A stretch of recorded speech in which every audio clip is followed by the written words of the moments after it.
Tonight, some relief. That nation's allowing some non-essential workers back on the job. Officials there trying to revive an economy on life support as they, like much of the world, are desperate to get back to normal. It is no longer news that nations and cities all over the world are easing lockdowns put in place to mitigate the spread of the coronavirus, which has infected close to 6 million people so far and killed almost 350,000 people globally.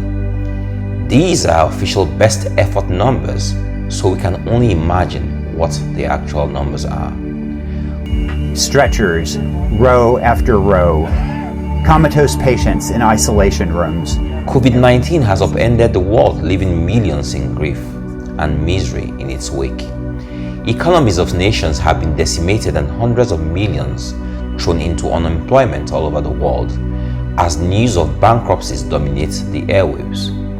Governments all over the world, in trying to protect their citizens, initially adopted the approach of partial or complete lockdowns, as this was seen as the only way to slow or stop the spread. But this approach had a major fallout. The economy. The world economy suffered its worst fate since the beginning of this century, and the different governments have adopted different approaches to save their economies and stem the tide of bankruptcies and unemployment. The price of crude oil at some point was at -0, and governments further panicked. Failed economies implied anarchy and revolution, and people began to stock up food and guns, as it was clear their government will not be able to guarantee law and order in desperate times like this. At the same time, the conspiracy theorists went to town with all sorts of stories about the origin of COVID-19. They started with 5G, and as that was debunked, they turned to vaccines and Bill Gates. They said masks were no good and will kill people, and that the church was under attack because governments, in a bid to protect their citizens, forbade religious gatherings. As the bodies piled across the globe, so did the bankruptcies.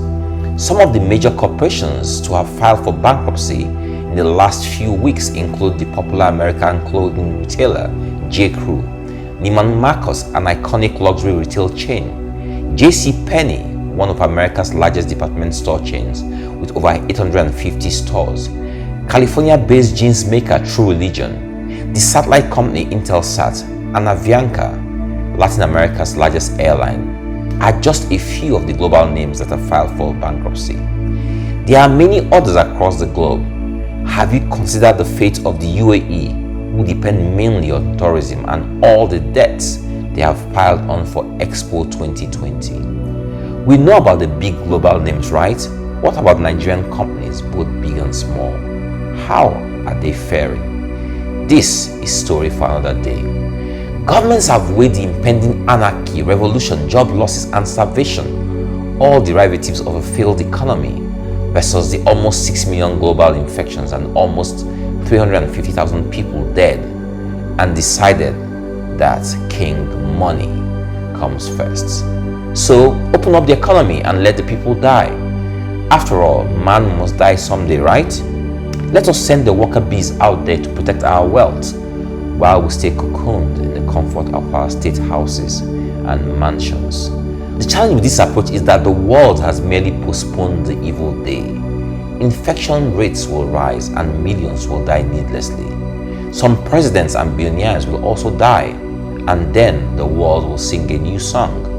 We will then consider shutting the whole world down, with the stronger nations supporting the weaker nations with whatever it takes to shut down. This unity of purpose, this charter of love is what it will take to stop this virus.